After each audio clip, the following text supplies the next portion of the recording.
to do sports.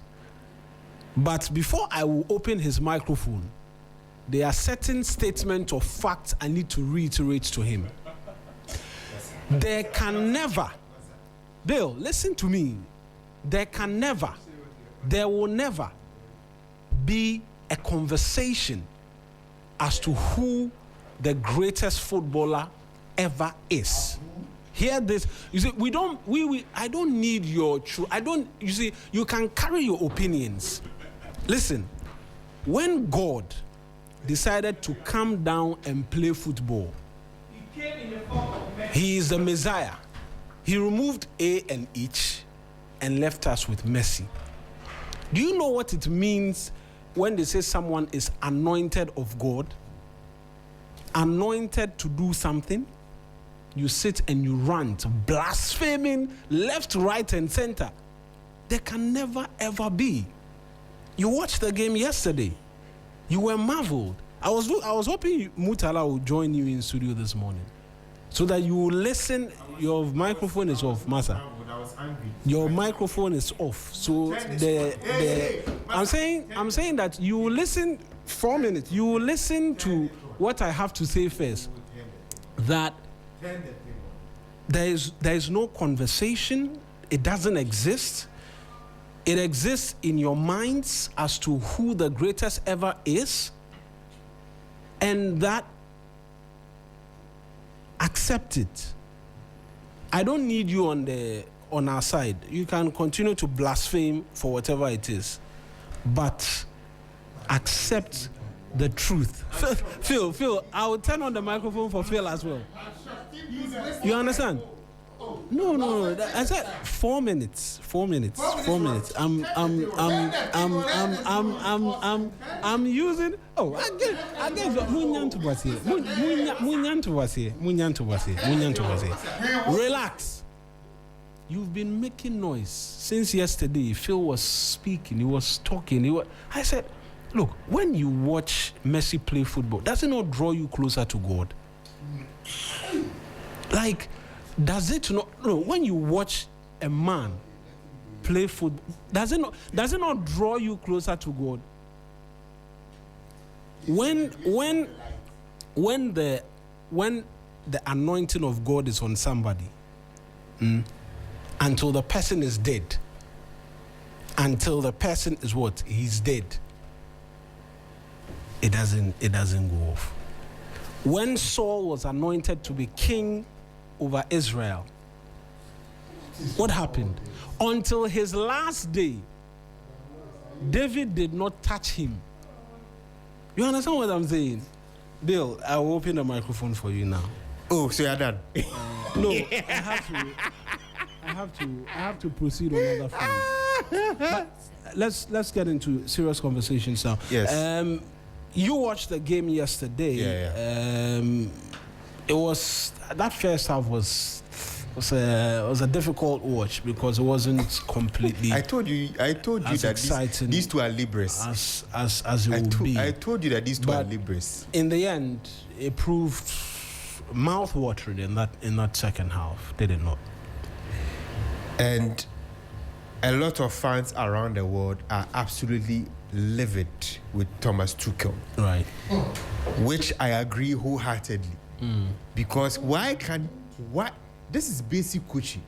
Absolutely basic. So we should give you we should give you a team to coach? Oh, give me one. Because what Thomas Tuchel did, I could see a mile away that it was a very foolish thing to do. You're speaking out of pain. No. Okay. Let's speaking out of pain. No, let me be factual here. Right. England got the lead in the 55th minute. Right after the 55th minute, Tuchel started making changes and they started sitting back. I'm gonna check when the first change was made, right? And they started sitting back. First real change was 72nd. But before that, they started sitting back. If you watch the game, you realize that everybody literally sat back. And they didn't want to attack anymore. No, that's why I asked, let me look at when the first change was made. The first change If you realized the first change was made in the 72nd minute, yes, when he brought on Ezri Konsa, yes, for Anthony Gordon. yes. Before that time, what was happening? Before that time, right after 55th, when England scored, they all sat back. Everybody sat back. And you saw the coach instructing them to sit back. Everybody sat back. No, I'm asking if you saw the coach instructing I them wouldn't to see sit because back. I wasn't there. But No, we see but them on probably, the touchline. I'm just on the pitch, not on the just- coach. I wouldn't be able to tell because I wasn't there. The microphone, you can sit here so that you join the sports. Mauna, This is the only time I'm allowing you Mauna, so be the an thing is- active participator the thing is- on the show. the thing so is- if you will not quietly observe the Mauna, conversation. so from that 55th to 72nd, Yeah. we cannot tell whether the coach made the instruction that everybody. You know sat the back. reason why I asked the question? Why? Right. You know, football is psychology. Yes. Once you go into the lead, Yeah. automatically the other opponents try to come at you. Yes. And that gets you to go back a bit. Yes. Until that phase of possession goes away, and then perhaps you begin to model your game around it and try to hit them on the counter, which England tried, and they got Gordon on that about 2 times. But where your man dropped the ball totally was that Konsa change. Who did he replace? Anthony Gordon. There was Morgan Rogers still on the pitch. Come on. No, I'm saying, Come on. if you wanted a pacey Come on. person to The be best doing the pacey person in the team was Gordon at the time. fair, At the time, it was Gordon. or maybe a Rashford. Yeah, if you were going to switch, then put a Rashford there and keep Argentina guessing. Because the moment you took Gordon off, that gave Argentina more room to attack with more bodies, because they knew that the person who was going to give them headaches is out of the pitch. Literally. If you want to defend, right, it's basic coaching. If you want to really defend, put a body there who you know can beat them on the counter. So they have to think twice on who to send away to your other side to try and attack you. But Tuchel basically did not do that. That is basic coaching. I'm hearing you say the coaching handed Argentina victory. The coaching made it easier. And No. I'm not. okay. I'm not disputing the fact that Messi weaved this magic. I'm not. What I'm saying is they made it easier for him to do it. They made it easier for all the Argentine players to actually attack To a lot bomb more. forward, right? Yes, he made it easier. He could have made it much tougher, much tougher. He decided to bring Rashford after they had gone down by 2-1. That is absolute madness from Thomas Tuchel. And it's shocking because he's a more superior coach than Southgate. You'd actually expect someone like Southgate to do it, but not someone like Thomas Tuchel, who is well known for how he performs in tournament football, not league football, but tournament football. We know how good he is at tournament football. So that decision he made, I don't know whether it was a brain fart or what, because it was so shocking on his part. Absolutely shocking. Right. And that gave Argentina that confidence to attack with a lot more bodies. If you realized, they could now release as many crosses as possible. He brought Dan Ben to deal with the crosses. Ezri Konsa as well to do that. And Ezri Konsa to come and remove the only guy who would scare them with counters, Anthony Gordon. The reason I was making the Even argument, West, right? even West was taking Rice off. He took Rice off. 3FM. That was even worse. 2.7. Because Rice, in front of the defense, can mop up a lot of dangers. But he took him off for an actual defender, which gave Argentina even more room to attack. So that decision making from Tuchel was an absolute brain fart, and I'm sure that the English media are going to go at him like crazy, and when he was seeking to protect that solitary lead they had. and he absolutely deserves it. I mean, I'm not disputing. Again, I'm not saying that it is wrong to try and protect a lead. It is how you approach your protecting the lead. Fair, right? I mean, you should have left an outlet, Leave a very fast outlet. an outlet which has them thinking, right? You Exactly. can't be on the center line all throughout. Exactly. It was just simple. It was basic coaching, but he dropped the ball. But anyways, as I told you, as long as Argentina defeats England, they are winning the World Cup. So I am saying it again. No matter what Spain does on Sunday, Argentina is winning the World Cup. That's a bold one from you. Yeah, no matter what Spain does, Argentina is winning the World Cup. But I mean, talk to me about Argentina as well. They've done comebacks after comebacks and struggled to. They've labored, right? They've labored throughout this knockout phase. It's a strong mentality, and also it's two sides: strong mentality, and they can be beaten. But a strong mentality supersedes they can be beaten, right? Because teams have gotten close. Cape Verde have, Egypt even more so, England at some point. But the mentality is much stronger. And that is what happens when you've already won the competition 92.7. in the previous edition. That gives you extra belief that no matter what happens, you can still score, you can still bounce back, and you can still win. That is what winning does to you, right? And Argentina won 4 years ago. And they have most of the characters who won 4 years ago in this team. So that mentality was always going to be strong. And they'll need a team that has an even stronger mentality to beat them. I'm sorry, but although Spain are very good possessively and all of that. I mean, we saw you guys write them off completely against France. You're doing the same thing. Yes, I'll write them off. Because this time they are facing the current. You're writing them off so that if they win, then you'll be happy. I see what you're doing. No matter what, I'll not be happy. Because if Spain wins, we would have to deal with Lamine Yamal chatting every single day that he's a world champion. Right? Especially to Real Madrid fans, even though I don't care about them. But Lamine Yamal would start speaking a lot of gibberish that he's a world champion. And if Argentina wins again, Messi has won the second one. So no matter what, it's not going to look good anyway. But I would accept that no matter what Spain does right now, Argentina will win it. Talk to me about Messi and the magic man that he is. At 39, doing what it is that he's doing. I think in the lead up to the game, a lot of the conversations, particularly from ex-players, was that we don't fear Argentina, we're going to beat them. How do you take care of Messi? He's not faced us before. He could be past it and what have you. This is the hallmark of true greatness, is it not? Oh, at this point, he's moved ahead of Maradona in the Argentine team. When it comes to reverence, when it comes to achievements, when it comes to everything. 92.7. And for someone at that age, he's found a way to make himself efficient without making his deficiencies actually well pronounced. So right now he can't run as much. So he walks all over the pitch.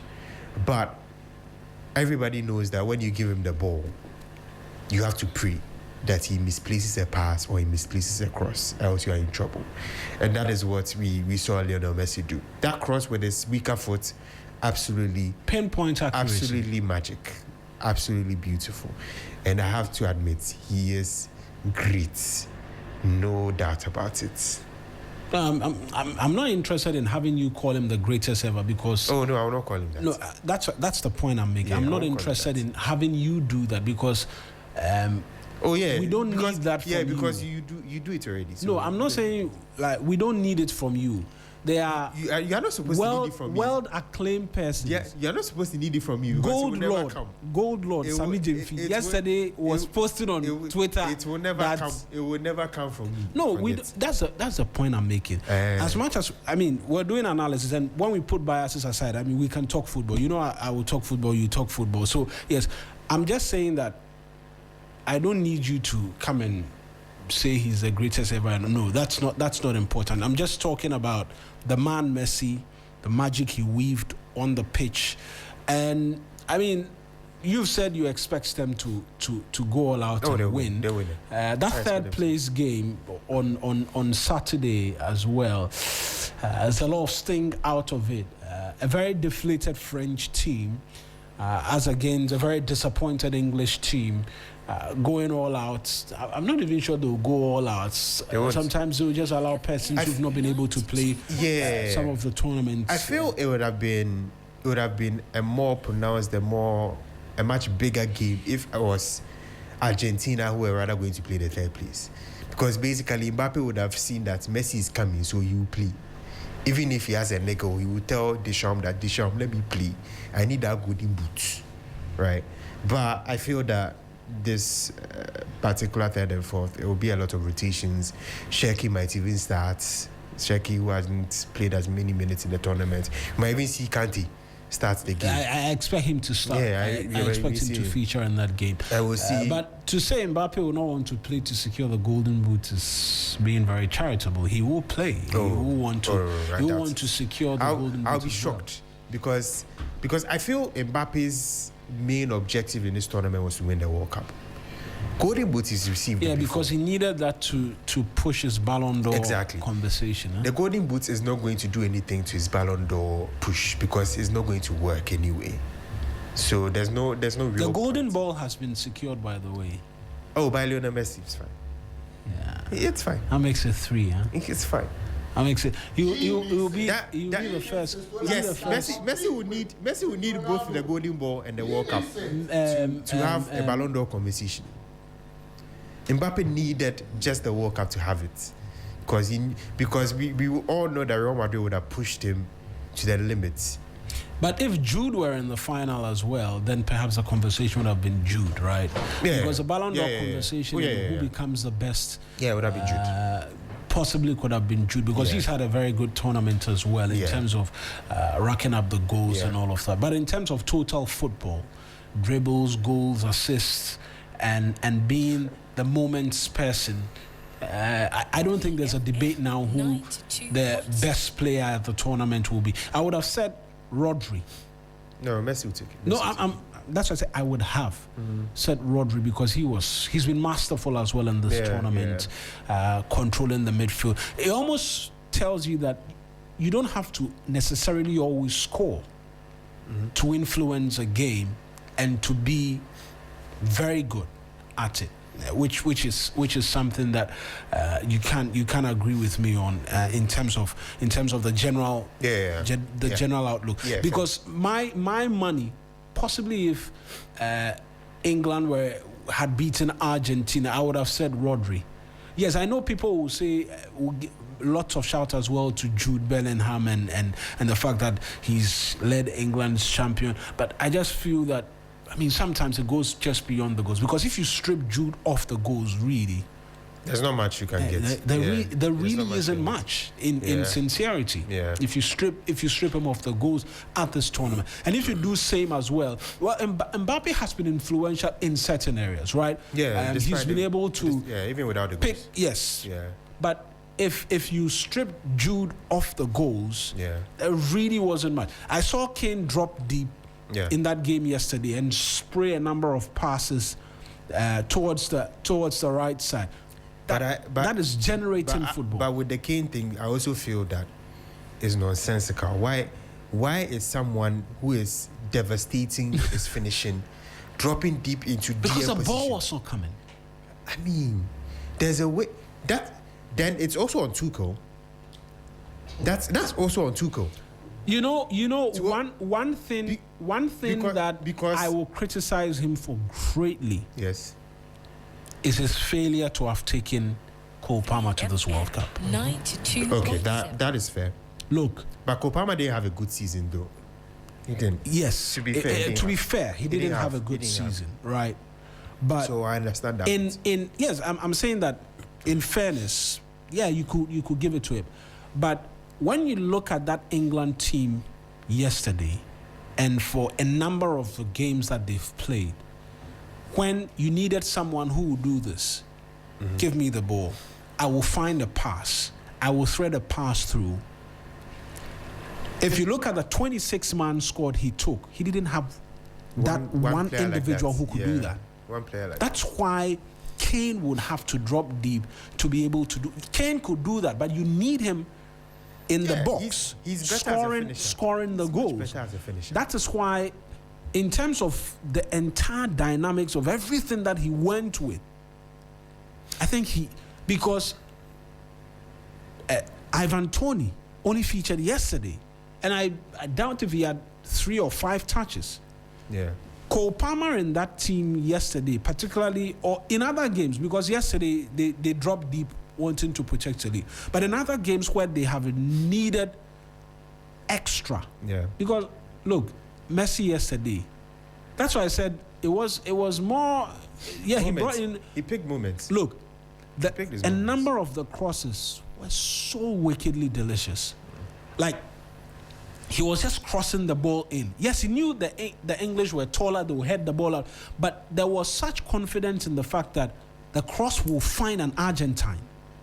And in more instances than not, it found an Argentine. You needed someone like that on the other side because the English were taller. And a good because their crosses were not great. Yeah. Were not. Yeah. On the day. And I mean it's and also I mean you talked about Cole Palmer. I don't understand why he didn't take Trent. Especially when he knew that Reece James was never fit. And he has never been fit in his life. The Trent conversation has always been dicey. Fair, he should have taken him. I actually agree with you because should have taken Trent. He's not your best bet for defending. But creating, he's one of but your he's best. one of your very because imagine in games where it was tight. Yep. You had Trent, you had Palmer. Yeah. That gives you options to unlock a defense. Yeah. But I mean it's great for us. Great for me who was a Messi fan. And you see, in all of our conversations, and let me do small agenda, you've admitted everything which we say is a reason why Messi is better than Ronaldo. In genuineness, you've actually admitted on all fronts that you generate football. When you're not scoring, you're dictating play. Yet you see all of this and you decide to blaspheme and engage in hopeless propaganda. CR7 for life. Hopeless propaganda. CR7 for life. Anyways, I mean it's been great chatting. Tomorrow, I'm sure we'll do a bit more in terms of preview for that third and fourth place game, and then we'll look ahead at the finals as well. But I was telling Mutala that the Ronaldo debates or the whatever you people call it, Sports Ultra, invite me and I'll come and finish all of you one of these. Line up like 10. After the line up like 10 Ronaldo fans. We'll come and destroy. Because you see, there is no argument. And we've